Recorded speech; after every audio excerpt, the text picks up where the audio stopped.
Ask me that's good.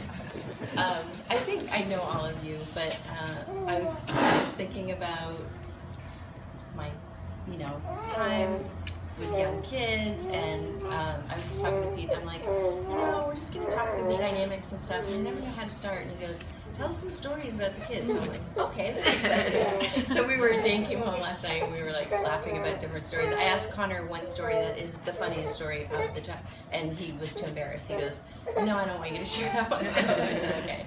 But you were talking about potty training, and I was thinking back, Sophie is our youngest, she's now 21, and she was just the busiest girl and wanted to do everything herself. She potty trained really fast, and then one day she just realized that there's so much fun to be had, and I'm way too busy to stop and go to the bathroom, so she just started peeing her pants. And she would just be playing and be like, okay, she'd just pee her pants, and then when it got too uncomfortable, she'd run upstairs, throw her clothes off, put new things on, run back out the door. And so she was peeing her pants all the time, and she said to me one day, Mommy, I love Daddy so much, I want to marry him. I said, well, you can't marry him because I'm already married to him, but maybe you'll marry someone like your dad, maybe you'll marry a pastor and be a pastor's wife. And she goes, what if I pee my pants? That was a big worry. That was a big worry. Can't be a pastor's wife. Anyone else? Little did she know after childbirth that might be happening. Anyway, right? She doesn't know that yet. And then I was thinking about Dane. He always did crazy things, and one day he comes in and he goes, Mom, that new I got a new electric toothbrush, and he goes, Mom, that toothbrush you got? I'm like, yeah. And he goes, I just used it and chunks came out. Oh no! I was like, are you kidding? Toothbrush. So I won't tell the story. Anyway, I was just thinking how these are just like days of extremes, just like you're sleepless, there's crazy tantrums, like you're loving so hard, more than you could ever know you could love. You're probably emotional outbursts in ways that you didn't think you could. But just how it's such a crazy time, but such an amazing time.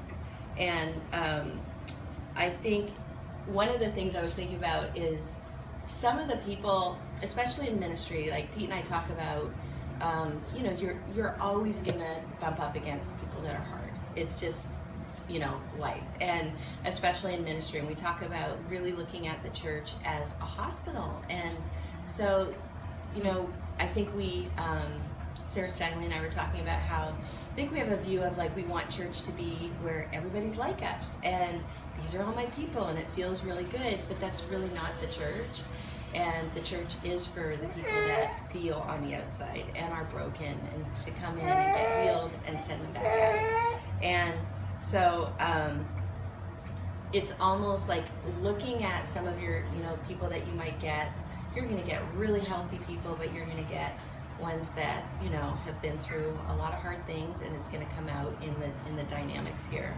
And they're going to hit your raw spots. Like if you have insecurities, you have things that are, not worked through, it's definitely going to be triggered. And they're not going to be unlike your kids. I was just thinking about how our kids can trigger us in ways that I wouldn't have ever thought that. You think, no, they're the child, I'm the adult. And the same thing, when you're in ministry, there are going to be people that trigger you. You're going to have, just like your kids, you're going to have people that talk too much. And I was just thinking about, oh my gosh, some days my kids would just, remember Connor and Sophie being in the back seat, talking in the car, and then Connor going, I love talking, don't you, Sophie? And she's like, yeah, and then they just kept talking. and it's just like I remember talking to my kids and going, you don't need to say everything that's in your head, you want them to be able to share their emotions, but teaching them self-control, that they don't need to share every emotion, and there are people who miss that, you're going to see that developmentally you're going to run into people that miss some of the developmental markers, and I'm a therapist, so there's times that I have to go, gosh, developmentally in this area, they're 2, they're 4, they're 12, And it just seems so, it can be so confusing when you're like, okay, we're all adults, why is this happening? You have the oversharers, you have your complainers, and then just people with a lot of needs. And so I didn't know if that would be a helpful thing to kind of look at it and go, it's just in the ways that you're having to deal with those things with your kids, with patience and with love, and being able to, you know, kind of steer some of those things, you know, steer them away from some of those actions and discussions, and then also being able to pull out the good stuff. So like thinking in terms of everyone has just beautiful qualities in them, but there are going to be people that just irritate you, that you feel like, I can't see anything good in them, and they're hard. And it's like really looking for the gold in them, like so pulling out the good qualities. And also I think one of the things is being aware of the person that, you know, you're going to get moms that are really feeling like they're in the desert and they're in a hard, dry place. They might be hopeless. And it's like we want to minister to them, but also making sure that they're not going to take the group down with them. Because I think you've probably all been in situations where you might be talking about someone and everyone's like, yeah, and it becomes this doomsday thing.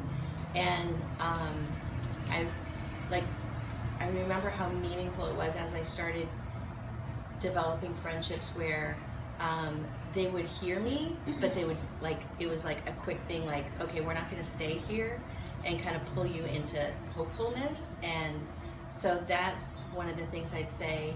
And it's tricky, it's hard when you hear someone and they're going through something really hard, they want to be heard. But if it goes on too long, sometimes it can be toxic, or you can kind of be distressing everyone else. I was, years ago when my kids were all little, there was a couple, Ann and Ray Ortland, and your generation probably doesn't know who they are, but mine did. And Ann was at least in her 70s, maybe 80s when I was in her group, and they discipled a group of 5. She discipled a group of 5 girls. Ray had 5 guys every year for like 45 years. And she was like a stickler though. Like, you met with her beforehand, she showed you all the dates for 9 months, and maybe you could miss one, but if it was getting more than that, then this wasn't right for you. And so people were very, very committed, but she was just so, you know, keep the group going. But one of the things I learned, and it was so helpful, if somebody started, I remember one time like sharing something, and it wasn't, this is a group where you're going to be sharing more, so it's a little bit different, but obviously it can't go on too long. She would just stop and say, all right, let's pray right now, boom. And then it just stopped everything, but it also put the focus back on the Lord, and then you're able to, when you're done praying, move back into whatever you're doing. Yeah. Can I interrupt with a question? Yeah, absolutely. So would you say that would be like the table leader's responsibility to say, okay, like maybe they're kind of keeping an eye and like, okay, you've talked for a few minutes, yeah, and now I'm going to say, okay, let's just pray for this person. We're going to move on to the next. Yeah. Okay. Yeah. And it can feel a little bit awkward sometimes. You're definitely, but I think the group I remember we all kind of started feeling like, okay, there's, you know, we're not here to share our life story or to take over the group. And it really helped with keeping things going, and, you know, the people that are quiet are not feeling like, okay, it's really hard for me to jump in. And I think letting them know even ahead of time, like, you want them to be able to share what's going on, but I just know even in you know, we've shared a lot just even the last few years, how the Lord so taught us to take our eyes off of what was going on and put them on Him. And it's hard because it feels good to talk about what's going on and to sit in that place. But I was thinking about it, it's not, it doesn't last, that feeling. So you might be sharing about hardship, and it feels good at the time. You walk away, you're still ruminating on it, you know, an hour later. But if you can start helping them to go, okay, we're gonna give that to the Lord. We're gonna ask the Holy Spirit to give you an answer for that, to give you peace through it, as long as that you're in this situation. So trying to take them from what's here to the Lord, and really just I think hearing them too, definitely letting them know, like, I can see that this is really painful, and hearing them, identifying with their emotions and what they're going through, but then also trying to redirect them back to the Lord. And so also I think the quiet ones, it's so important in a group setting that you are going to get people that are not comfortable talking in a group. They're a little maybe more insecure. Maybe this is difficult. So it's helpful to sometimes just say, hey, what's going on for you right now? What are you thinking? And just letting them know, like, your thoughts are really valuable to the group. And so and encouraging in that way that everyone wants to be heard, because we all have something to give to a group, and we're going to have different perspectives. And then the other thing is, I think, if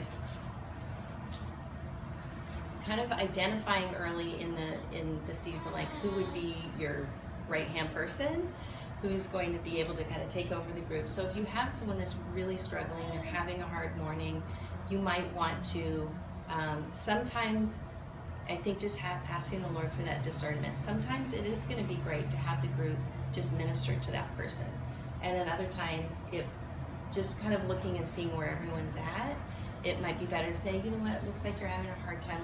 Let's go outside. I want to just be able to sit with you quietly and pray for you, and then asking whoever else to take over your group. So if someone's really struggling, who would they maybe pull in with them?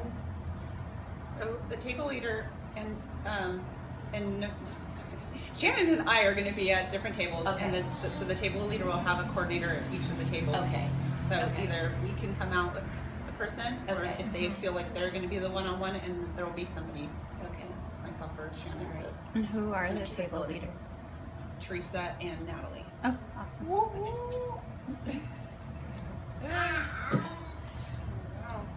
So that Are you saying that it'd be good to, like, if it was a table leader and a coordinator? So yeah, three? you might, depending on the situation. I think if you're not feeling equipped, you're not feeling They're all comfortable. sick. All kids And are then sick just all the reminding time. them too that it's not therapy, it's not a group therapy situation even, and to be able to refer them out to a pastor or a therapist if something is beyond. Like, don't feel like, I think remembering that it's not your job to fix, it's not your job, to make their life better, but just to be there and a support to them. The other thing I think you had brought up is when you're in ministry, when you're a leader, it's going to feel always like you're pouring out. And so I know this is some of your community too. And so when you're, you might not feel like you're getting poured back into, because a lot of times people look to the leader like, oh, you're good, you've got it together. But they will. Give. We're all in the trenches together. Yeah, yeah. And I think too, when you're in ministry, I know for me, the times I really feel filled when you're giving out is when you're seeing someone like get it, or you're seeing like, gosh, I'm trying to pour hope into this person, and you're seeing them leave more hopeful. And so there's those blessings, but as far as being poured into, it often doesn't happen. And so I think being aware of, like, who are there people outside this room? Where do you get filled up? Are you getting time with the Lord? Is there a person you can go to? Do you need to talk to, one of the coordinators or a pastor? So just being aware of that it can be draining sometimes. There's heavy things. I don't know how hard and heavy it gets in here, but it's hard being a mom of little kids, and I don't know how Let's much not people talk share. about last year. Let's not talk about last year. Well, it's going, like I said, there's It was gonna good. be things Talk that about group therapy. get triggered. And it's hard. I prayed before that session, you guys. I'm like, Lord, Holy Spirit, do I just shut her out and just, like doodle on my paper right now? Or do I pay attention? And do I like engage? And so whenever I pray before things happen, I say, that was God. Because I'm like, I came to you, I asked you first, and this is what happened. So you must have been in the works. Kim, your authenticity welcomes Yeah. people into that, so Yes. never Okay. be worried about it. Yeah. I think about you a lot being so authentic. I was sweating. Helpful to me. It was helpful to me. Yeah. Your realness, I think, Yeah. is just really And- special. I'm sorry, so I'm Patty, I'm noticing everybody here is from the other table, and I was at the other table. Yeah, and so we were at It is a random coincidence. I was at the quiet table, and this was the outgoing table. So when you're talking about people oversharing, I had the absolute reverse problem. Nobody would. people to talk. No, I My couldn't get. first nurture table, no one would talk. Yeah, and so I wanted to call people out, and once in a while I would be like, because of your background, I'm really wondering what you think about this question. Can I share a little bit? And then bam, the whole table went down raw. That can be almost so harder, hard. I That's think, way than harder, yeah. trying to That pull makes down the my overshare. It was a little Yeah, I do. bizarre. I talk nervously. I'll say something. Yeah, So there's not That's a that good many point. women, so I think it's okay to kind of call them out. They're there.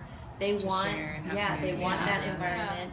So I think you might need to just go, gosh, I'm wondering what you're thinking about it, and they might just go, Okay.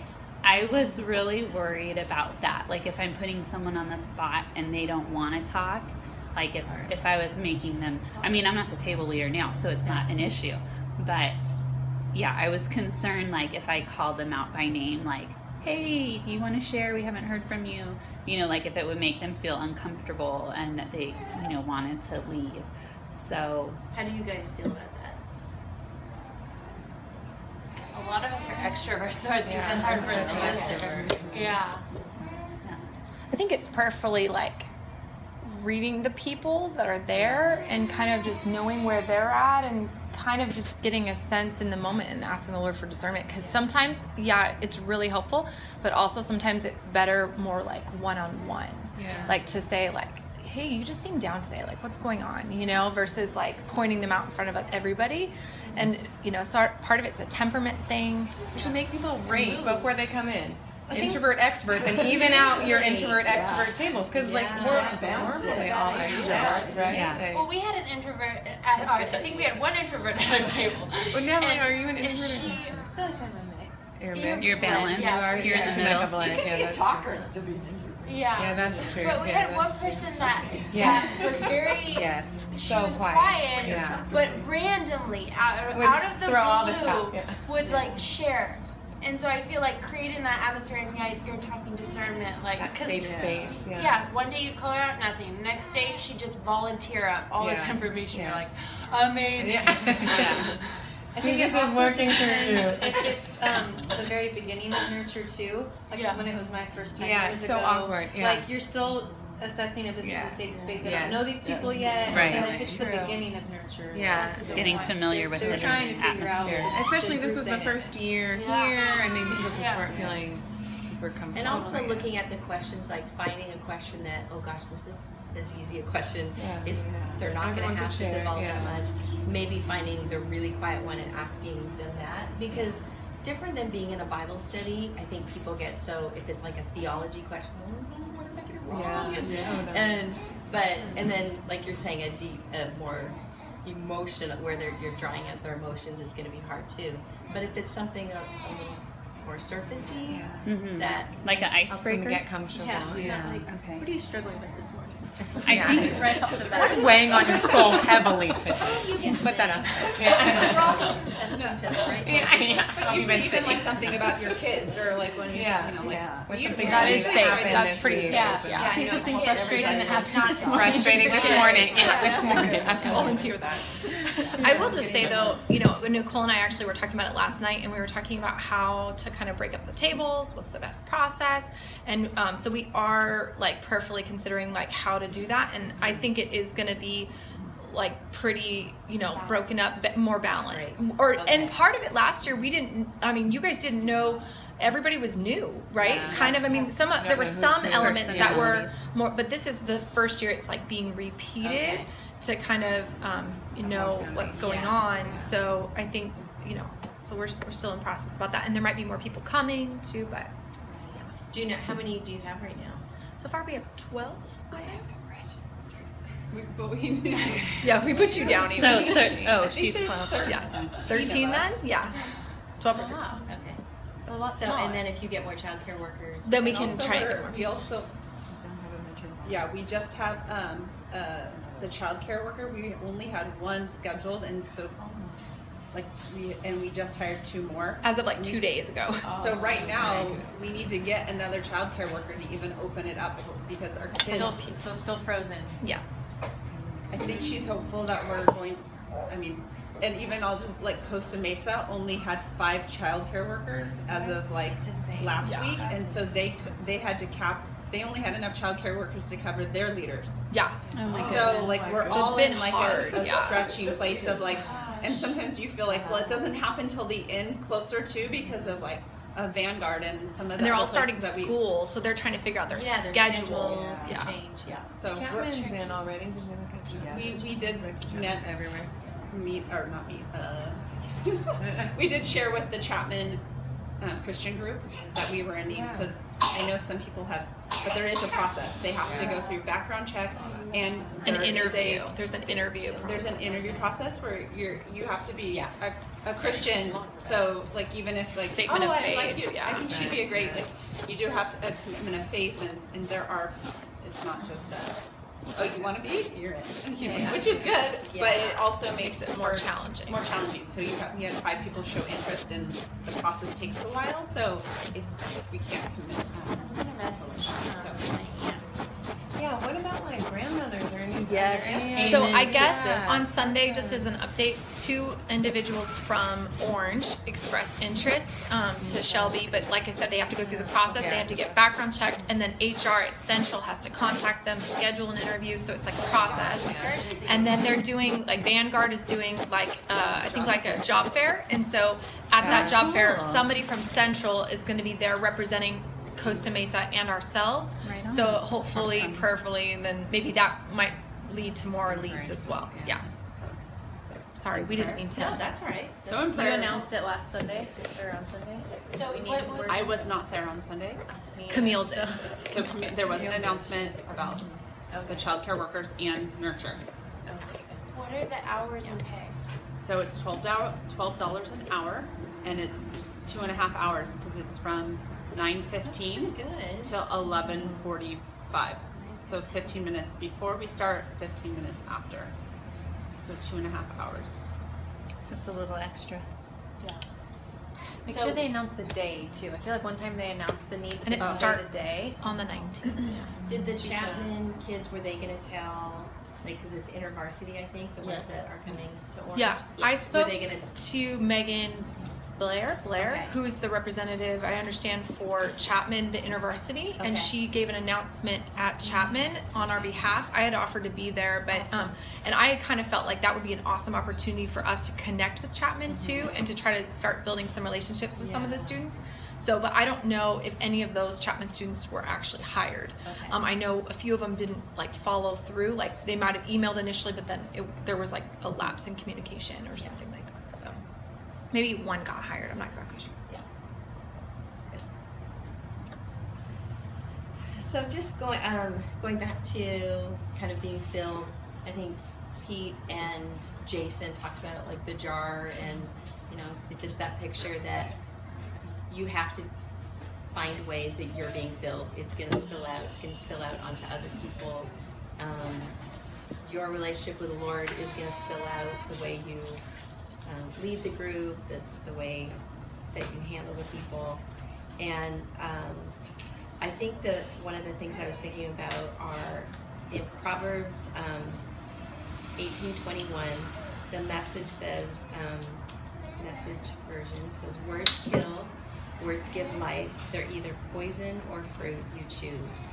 And just so your words, I just kind of picture you guys like gatekeepers, you know, for the group, and that your words can discourage, they can bring hope. There will be other people that will, you know, will be saying some discouraging things sometimes and are in a hopeless place. Sometimes it's turned to bitterness, and but our words have so much power, and so just speaking life over them, what you see in them, even in the midst of their struggle, and pouring hope in, I think is just such a powerful thing. And even helping, like so many of the moms are going to need to be led in ways that they might not have anyone doing that. And so helping them, it's such a fine line between sharing and feeling like, okay, I'm known, this is good, and then it turning into venting. And so teaching them to take the thoughts captive that just are not helpful, and taking those captive, and how do you turn that over to go, this is real, it's happening, it's hard, but I'm going to choose to believe who God says He is, and helping them, you know, move into a place of hope. So overall, like, I think this is such a good place to normalize like the crazy that you're all in with toddlers. And then also I would say a great goal, and even letting your group know, is wanting them to go away encouraged. So when they walk out the door, they just feel more filled up and more encouraged to go and just be the moms that you want to be, because everyone is here because they want to be a good mom, because they need the fellowship and all that. So I think just thinking throughout the morning, am I encouraging, am I helping people feel uplifted? Are they going to walk out more hopeful than they walked in? And yeah, just some people don't know how to do that, and they need to be led. And I think that's kind of, and then confidentiality, we talked a little bit about that, but obviously that's a no-brainer, letting your group know that in order for people to feel safe and to really be able to share, that this isn't something that you're going to go out and just talk about somebody opening up. And so just kind of stress that. And anything else with confidentiality that you guys saw? Like, was that ever an issue? I would also just say that, you know, obviously, unless it became like detrimental, right? Yes. And that absolutely. would be a disclaimer. Yeah. Yep, that's true. And you could just, as you know, like I say when I have new clients, it's like if I feel like you're a danger to yourself, a danger to someone else, if I'm aware of any child abuse or anything like that, then yeah, we need to go talk to someone, because that's just putting you or someone else in danger. But as far as the sharing part, it needs to remain confidential. So, is that helpful as far as like the you know, the difficult person, even looking that you are going to get those that developmentally are in a different place, and being able to treat them just with grace and kindness, but lead them out. And it's no different than I was thinking about what you're doing as a mom, that a lot of times we have the kid that is a little harder, that maybe tantrums more, maybe pushes your buttons, and then you've got the kid that's the rule follower and the laid back. And so navigating, how do I deal with this one, but then not ignore the one, and that's going to be your job in the group, is letting, you know, the person that's maybe a little bit harder, having them heard and make sure that they're looked after, but also the ones that are just super quiet, trying to pull out what's in them.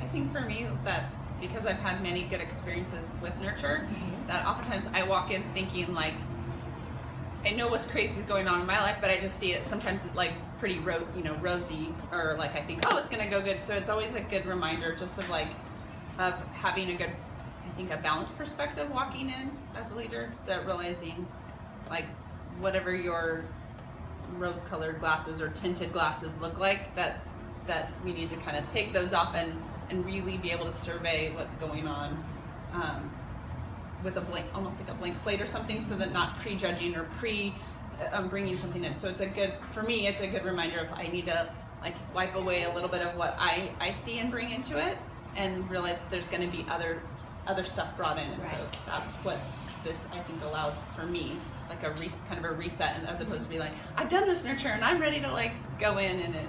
Anyway, that's my little bit. Is it hard to get people to go deep, to go beyond kind of the surfacey stuff of just your table? Just my table. Yeah. Had a hard time. We had a lot of transition though too, from the first semester to the second semester. So I know that affects also. Okay. So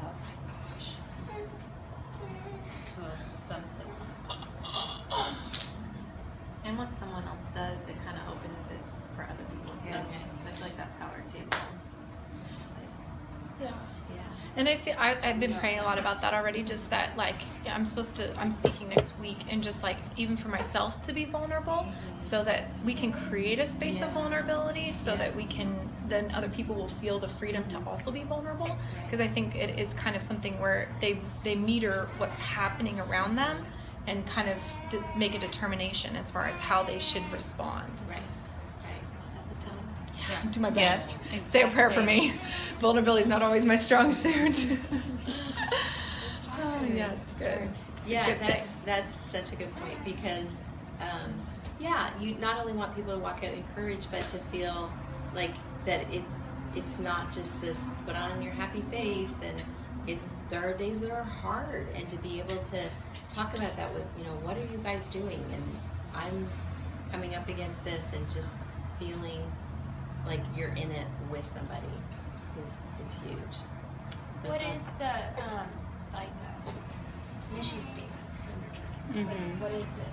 So we can kind of always circle back. I could look it up. It's like to enfold young mothers.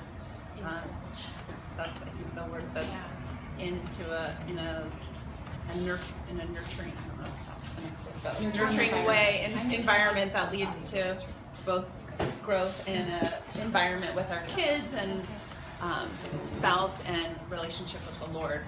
So kind of an encouraging environment that really allows then growth and beyond. You feel some encouragement here and growth beyond, so that we're in a positive lead. Sorry guys for the test. Everybody write Write out what you think it is. I'm always amazed how my memory has like slipped, and how quickly my kids like can memorize like a song, and you're like, how did you know those words so quickly? I've heard it so many times that it's not even there. Are there any other things that come up? You feel like that was hard to navigate, or did it feel pretty smooth? I know. Natalie's gonna read it for us. Oh, She found it. Well, it's re-register. The description says, Nurture is a Rock Harbor ministry intended to enfold mothers into a community that is characterized by authenticity, grace, love, and support. That's the first sentence. I don't know if that's the definition. But it's a great name. I love it. It's so Not fun moms. to just the other on Sunday night we were at a friend of ours house for dinner, and we don't see them a lot, but we kept in touch, and our kids we did a lot of fun things when our kids were younger, and Dane and Lauren, my oldest son, is married to Lauren, who's now going to be the children's pastor. Yeah, and they were with us, and she was like, how did you guys meet? And we couldn't remember. And then I remember it was Nurture. It's like, so that was really fun. Like we did, and I was homeschooling, and it was too difficult to do it, so I really only did it for a year, but it was just so fun to think, like that's how we connected and had this long friendship. So you will make, even if your lives kind of take different directions, it's just such a neat time. Those friendships. Can I pray a blessing over you guys? Thank you.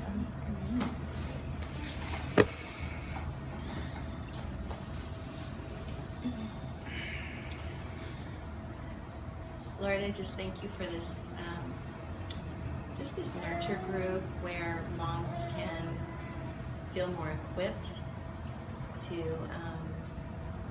a place where they just have that camaraderie, that they're all in the same battle, the same beauty, and walking together just to raise these kids in this world can be so difficult and so wonderful at the same time. And so I just pray, God, this year that you would do just amazing things in their spiritual life, in their emotional life, that deep friendships would form out of this group, that it wouldn't just be a one time a week, that they would find people that are really a support system, where they can be a support system to one another.